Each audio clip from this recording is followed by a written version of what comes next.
उलन रंगोलीपासून सध्या लोटस खूप ट्रेंडिंगला आहे आणि आता गणपती बाप्पा येणार आहेत तर त्यांच्या असं आपल्याला आसन म्हणून लोटस आसन म्हणून ती डिझाईन आपल्याला बनवायची आहे. आता मी तुम्हाला दाखवणार आहे. तर मी खूप आधीपासून व्हिडिओ बनवत होते, आता मध्यंतर मी बंद केलेत. म्हणलं चला तुमच्यासोबत पण शेअर करते. आता बिलकुलच ज्यांना काढता येत नाही ना त्यांना सुद्धा आरामात ही डिझाईन काढता येणार आहे. नमस्कार मंडळी, श्री स्वामी समर्थ सगळ्यांना. मी स्वाती पवार आपल्या युट्यूब चॅनलवरती तुमचं अगदी मनापासून स्वागत करते. आणि उलन रंगोलीपासून आतापर्यंत खूप डिझाईन बनवल्यात, खूप काय काय बनवलंय मी. आकाशकंदील बनवलेत, विकलेत, खूप काय काय केलं आणि आता परत दिवाळी येत आहे, परत बनवणार आहे. जेव्हा काय बनवल ना ते सगळं तुमच्यासोबत शेअर करणार आहे. तर चला आता ट्रेंडिंगला जे लोटस चालू आहे ना ते फक्त मी तुम्हाला एक नॉर्मली दाखवते कसं बनवायचे, त्याच्यानंतर तुमच्या लक्षात येईल. एकदम सुरुवातीपासून ज्यांना आता नवीनच बनवायला शिकायचे पण अजिबातच काही जमत नाही अशा लेडीजला दाखवणार आहे. ज्यांना येतं त्यांना तर येतच आहे, पण ज्यांना बिलकुल जमत नाही ना त्यांच्यासाठी हा व्हिडिओ आहे. तर बघा, इथं मी ताट घेतलंय आणि मला वाटलं हे ताटाच्या मापाचंच आपल्याला बनवायचं आणि मी तेवढंच बनवणार आहे. आता बरेच युट्यूबवरती शिकवतात, म्हणजे आपल्याला फुटपट्टी किती मीटर आहे किंवा किती इंच आहे या पद्धतीने, पण काही लेडीजच्या ते पण डोक्यात बसत नाही. समजा मीच तुम्हाला सांगते की मी सुरुवातीपासून बनवलं, मी जेव्हा मेजरमेंट घेते तेव्हा मी ते व्हिडिओ वगैरे काढण्यामध्ये पडत नाही. पण मला वाटतं की मला एकदम सिंपल, जेव्हा मी सुरुवातीला शिकले होते ना अजिबात काही जमत नव्हतं, मग ते कसं शिकले होते आता तिथून तुम्हाला सांगणार आहे. म्हणजे एकदम सोप्या पद्धतीमध्ये, जसं काय ज्यांना अजिबातच काही जमत नाही त्यांना करायचंय पण सुरुवात कुठून करायची ते कळत नाही, तर अगदी सुरुवातीपासून बघा कटिंग पासून तुम्हाला दाखवणार आहे. आता हे जे लोटस आहे ना तर आपण 2 आकारामध्ये बनवू शकतो. आता इथं मला सेम बनवायचं आहे तर त्याच्यासाठी आणि मी तुम्हाला फक्त दाखवणार आहे कसं आहे काय. सुरुवातीपासून बघा, फक्त तुम्हाला आहे ना लोटस बनवण्यासाठी हे रेक्झिन नाही वापरायचंय, तुम्हाला 2 साईडनी यूज करता येईल ना तसं वापरायचंय. जे थोडं तपकिरीमध्ये रंगामध्ये असतं तसं ते वापरायचंय. हे नाही वापरायचंय आपल्याला, ह्यानी जमणार नाही दोन्ही बाजूनी. याची एकच बाजू आपल्याला यूज करता येणार आहे, दुसऱ्या बाजूने चिटकलं की निघून येतं आणि ते काय बरोबर नाही. त्याच्यामुळे आपल्याला हे रेक्झिन वापरायचं नाही, दुसरं वापरायचंय. मी नेक्स्ट व्हिडिओमध्ये ते पण तुम्हाला दाखवल. आता माझ्याकडे हे होतं, म्हटलं चला तुम्हाला एक डिझाईनच काढून दाखवावी. आता ज्या लेडीजला बिलकुल मेजरमेंट जमत नाही, पट्टी वगैरे ते का पट्टीवरती म्हणा किंवा मग टेप असतो आपला मोजायचा त्याच्यावरती म्हणा, अजिबात जमत नाही ना अशांसाठी हे इतकं सोपं आहे काय सांगू तुम्हाला. बरोबर चौकोनी तुकडा करायचा आहे आणि त्याला व्यवस्थित फोल्ड करून मध्य काढून घ्यायचा आहे. आणि बघू शकता छोटी प्लेट ठेवून सुद्धा तुम्ही गोल डायरेक्ट काढू शकता, छोटी वाटी ठेवून सुद्धा तुम्ही असा गोल एकदम डायरेक्ट काढू शकता. अजिबात याला कसलीच मापाची गरज पडत नाही. बघू शकता असे 4 भाग पडतात. आणि आता पुढचं मी तुम्हाला दाखवते. आता त्यांनी तर करू शकता, कोणी पण करू शकतं, पण आता मी तुम्हाला इथे ना कर्कटकनी दाखवते. राऊंडर असतं ना त्यांनी पण बनवून दाखवते. आता आपल्या सगळ्यांच्याच घरामध्ये लहान मुलं आहेत, त्याच्यामुळे त्यांच्याकडे त्यांच्या कंपास पेटीमध्ये कर्कटक तर सहज मिळून जाणार आहे. तर ते कर्कटकमध्ये पेन्सिल टाकायची, सेम असं ठेवायचं आणि बघू शकता एकदम हलक्या हाताने पूर्ण राऊंडर आणि पूर्ण ते गोल आखून घ्यायचा. मग पट्टीच्या साह्याने बघायचं आपल्याला किती मध्य येतोय, म्हणजे मध्य पण चुकायला नको. आणि त्याच्यानंतर अजून एक गोल हवा असेल तर काढायचा. डिझाईन तुम्हाला जशी पाहिजे तशी करू शकता. मग मध्ये असे 4 भाग पाडून घ्यायचे. बघू शकता हे तर खूप सोपं आहे, जसं दाखवलंय ना सेम तसं करायचं. आता इथे 4 भाग निघलेत ना त्याच्यामध्ये सुद्धा अजून आपल्याला एक एक भाग काढून घ्यायचे, म्हणजे जेणेकरून आपल्याला अजून पाकळ्या तयार करता येतात. आता तुम्हीच मला सांगा कमेंटमध्ये, म्हणजे किती सोपं आहे ना खरंच. म्हणजे ज्यांना अजिबातच जमत नाही ना त्यांच्यासाठी खरंच सोपं आहे. आता इथे 4 भाग झाले तर त्याचे बरोबर 8 भाग झालेत. आणि ह्या 8 भागामध्येच आपल्याला पुढे आता मोठे, तुम्ही म्हणताना छोटं बनवलंय मध्ये, मग कसं मोठं होणार तर पुढे तुम्हाला दाखवते, शेवटपर्यंत व्हिडिओ पहा. आता इथून पुढे आपल्याला पट्टीची गरज पडणार आहे आणि पट्टीवरती आता इथे ना मोजून घ्यायचं आहे आपल्याला जेवढं पाहिजे तेवढं. आता बघू शकता 0 पासून मोजत आहे मी, त्याच्यामुळे 0 पासूनच आपल्याला बरोबर असं 10 पर्यंत एक पूर्ण लाईन ओढून घ्यायची आहे. आणि म्हणजे माप बरोबर तेवढं, म्हणजे अगदीच सगळं माप परफेक्ट पाहिजे असं बी नाही, पण कसं होतं आपल्याला लक्षात राहिलं पाहिजे ना आपण किती मोठं घेतलंय. आणि डिझाईन सेम झाली पाहिजे ना. आता काहीच माप येत नाही तरी सुद्धा आपण करतोय म्हटल्यावरती तेवढं तरी ते सगळं सेम आलं पाहिजे, एवढंच आपल्याला हे करायचंय. मी आता हे सगळं त्याप्रमाणेच आखून घेत, जसं आतमध्ये आखलंय ना पहिले 4 भाग केले, मग त्याच्यामध्ये सुद्धा अजून थोडे केले. आपण पिझ्झा बनवल्याच्या नंतर कटिंग कशी करतो सेम तशी कटिंग याची आहे आणि सेम आखणी आहे, काहीच त्याच्यामध्ये वेगळं नाहीये. पिझ्झाचे जसे भाग करतो ना आपण सेम तसंच करायचंय.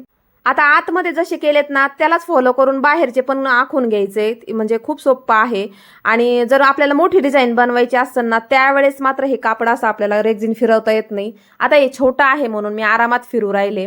बघू शकता पहिले 4 भाग केले होते, आता बरोबर 8 भाग झालेत. आणि आपण ना 8 नाही अजून जास्त भागाची सुद्धा आपण करू शकतो, म्हणजे जेणेकरून पुढं जास्त पाकळ्या पडतात.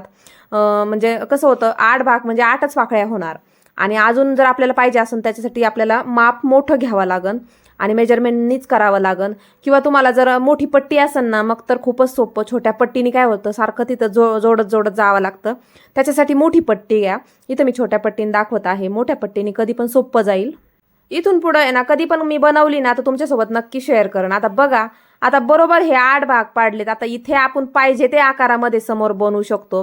याला छान पानाचा पण आकार देऊ शकतो किंवा आपण असून म्हणजे नाही का पट्टीने सुद्धा असं मध्य काढून आहे ना आकार देऊ शकतो. आता मी तुम्हाला दोन्ही पण दाखवते. बघा, इथं मध्य काढलं ना तर मग त्याला ऑटोमॅटिक असं जोडून घ्यायचं. आपल्या हाताला थोडी वळ, म्हणजे आपण रांगोळी काढतो त्याच्यामुळे प्रत्येक लेडीजला तेवढं तरी हात वळल्या जातो. तर बघू शकता, सुरुवातीला आहे ना मला जमत नव्हतं तर मी असे त्याचे आहेत ना आकार बनवून ठेवले होते. एकदम सुरुवातीला जेव्हा मी शिकले होते ना त्यावेळेस हे असे आकार बनवले होते. ते अजून सुद्धा माझ्यासोबत आहेत, म्हणजे छोट्यातले छोट्या अजून सुद्धा माझ्यासोबत आहेत. कधीतरी मी जास्त यूज नाही होत त्याचा, पण माझ्याकडे अजून खूप सारे आकार मी असेच ठेवलेले आहेत. कधी काय काम येईल ना सांगता येत नाही. आता हे खूप छोटे छोटे आहे. जेव्हा मी खूप छोटे छोटे डिझाईन शिकले होते ना तेव्हा असे बनवून ठेवले होते. आता हे आकार कसे बनवायचे जर तुम्हाला पाहिजे असेल तर मला कमेंटमध्ये सांगा. आता हे पेपरवर सुद्धा मी तुम्हाला बनवून दाखवल. पाहिजे त्या आकारामध्ये हे पानं बनवू शकतो आणि खूप महत्त्वाचे आहेत. आता सध्या मला इथे याची गरज आहे. आता मी जे छोटे बघितले ते बसत नव्हते म्हणून इथं मी मोठं पान काढून घेतलं एक छोट्या साध्या आपल्या वहीच्या पेजवरून. तर बघू शकता हे परफेक्ट जाणार आहे. आता आधी जे होतं ना आकार माझ्याकडं त्याच्यापेक्षा थोडं साईज मी ना म्हणजे पट्टीने मोजून घेतली. ती थोडीच होती 3-4 इंचाची, तर ही थोडीशी वाढवून घेतली. आणि मग त्याचा आता आपल्याला अर्धाच यूज करायचा आहे, वरचं काही करायचं नाही. आणि हे पान पूर्ण ठेवून याचा सुद्धा आकार खूप छान होतो. तर बघू शकता माझ्या चॅनलवरती जाऊन आहे ना पहिले जुने व्हिडिओ बघा तुम्ही, लॉंग व्हिडिओमध्ये ते असेच आकार मी बनवून आहे ना डिझाईन खूप साऱ्या बनवलेल्या आहेत. तर आता आपल्याला इथं बघू शकता याचा सुद्धा मध्य काढायचा आहे, मोजून घ्यायचे किती आहे आणि त्याप्रमाणे माप आपल्याला ठेवायचे. म्हणजे पानाचा पण आकार आपल्याला व्यवस्थित ठेवून घ्यायचा जेणेकरून ते लहान मोठं साईज झाली नाही पाहिजे. आता बघा मी पान ठेवलंय आणि आपण जे छोटे छोटे तिथे ना कट्स दिलेत ना, म्हणजे आपण ते पट्टी समजा 10 इंच घेतलं तर त्याच्यामधलं ना का आपल्याला 1 इंच वरती सोडलं दिसतंय तुम्हाला कडीकडीने एक एक सोडलेलं. तर त्या दोन्ही बाजूनी आता आपल्याला आहे ना पानाच्या वर आहे ना थोडंसं डिझाईन म्हणजे नाही का एक कट लावून घ्यायचा जेणेकरून मग दुसऱ्या वेळेस आपल्याला माप कुठं घ्यायचं ते कळलं पाहिजे. तर बघा पानाच्या वर एक छोटी छोटी रेष वडली मी आणि तेच आता मी सगळीकडे ठेवून आहे ना त्याचेच आता सगळे असे बनवून घेणार आहे. मला पूर्ण पान नकोच आहे, पण पानाचा जो पुढचा जो आकार बनलाय ना तेवढाच मला पाहिजे. आता बघा तुम्ही याच्यापेक्षा भारी पण हात वळवून काढू शकतो, पण मला हा आकार पाहिजे होता. आणि जेव्हा आपल्याला उलन चिटकवायची आहे ना तेव्हा सुद्धा आपण भारी पद्धतीने करू शकतो. मी तुम्हाला दाखवेलच पुढे. अशा प्रकारेच आपल्याला हे सगळं बनवून घ्यायचंय. हे जे आपल्याला छोटे छोटे आहेत ना असे लावून घेतलेत ना कट्स, तर ते पान पूर्ण ठेवून आपल्याला आणि हाताने सुद्धा काढू शकतो, त्यात काहीच नाही. पण कसं होतं कधी एक लहान पाकळी येते, कधी एक मोठी येते, डायरेक्टली होणार नाही. तर तुम्हाला जमत असेल तर बघा, पण रांगोळीच्या याच्यामध्ये सुद्धा आपली एक लहान मोठी रांगोळी थोडी थोडी होतीच की नाही. म्हणून आपल्याला व्यवस्थित दिसण्यासाठी आहे ना आपल्याला इथे असं ठेवूनच करायचंय. म्हणजे किती जरी कोणी परफेक्ट असेल ना ते सुद्धा आहे ना असं माप घेतल्याशिवाय करणार नाही. तर हे एकच माप आहे पानाचं जे की आपल्याला घ्यायचंच आहे, कारण की तसं आपण काढू शकत नाही. आणि एकदा का तुम्ही हे पानाचं माप काढलं तर ते तुम्हाला शेवटपर्यंत यूज होणार आहे. असे छोटे मोठे आकार काढून घेतले ना तर ते टाकून देऊ नका, एकदम सांभाळून ठेवा. कोणता आकार आपल्याला कधी काढायचा आहे, कधी काय करायचं आहे ना ते खूप उपयोगी पडतं. आणि अशा प्रकारेच करू शकता. किती सोप्या पद्धतीमध्ये केलंय आणि डायरेक्ट तुमच्या समोर केलंय, म्हणजे एखाद्याला अजिबातच जमत नाही ना ते पण आरामात काढीन. आता तर आहे ना 2री, 3री, 4थीचे पोरं सुद्धा डिझाईन किती किती भारी काढतात. म्हणजे त्यांना पहिल्यापासून शिकवलेलं असतं ना, तर ते सुद्धा काढू शकतात. आता 5वीचे म्हणा, 4थीचे म्हणा, 6वीचे म्हणा, पोरं इतकं भारी काढतात. त्याच्यामुळे आपल्याला तर यायलाच पाहिजे ना, बघून तर प्रत्येकालाच येतं. तर अशा पद्धतीनेच आपल्याला याचं माप घ्यायचंय. आणि हे पान खरंच खूप गरजेचं आहे. असे 2-4 पानं तुम्ही काढून ठेवा आकार. तर मी आता हे पूर्ण करून घेते. तर मला तुम्हाला एकच सांगायचंय की ही डिझाईन मी पूर्ण नेक्स्ट व्हिडिओमध्ये करणार आहे. उलन कशी भरायची आता याचा पुढचं, म्हणजे मी तुम्हाला पार कटिंग पासून ते डिझाईन काढण्यापासून दाखवलंय. रेडी झाली आहे आपली डिझाईन. अजिबात कुठं लहान कुठं मोठं नाहीये. तिकडून तेवढीच जागा सुटली, इकडून एवढीच जागा सुटली, चारी बाजूनी सेम जागा सुटलेली आहे. सेम डिझाईन झाली, कुठं वाकडं तिकडं झालेलं नाहीये. तर आपल्याला हे उलन आता याच्यात भरायचे आहे, ते नेक्स्ट व्हिडिओमध्ये तुम्हाला दाखवते. आणि लोटस बनवण्यासाठी ही डिझाईन आपल्याला बॅक साईडने सुद्धा करायची आहे, लक्षात ठेवा. त्याच्यासाठी वेगळं रेक्झिन वापरायचं आहे, हे चालणार नाही. तरी सुद्धा तुमच्या लक्षात यावं म्हणून एका बाजूने दाखवलंय.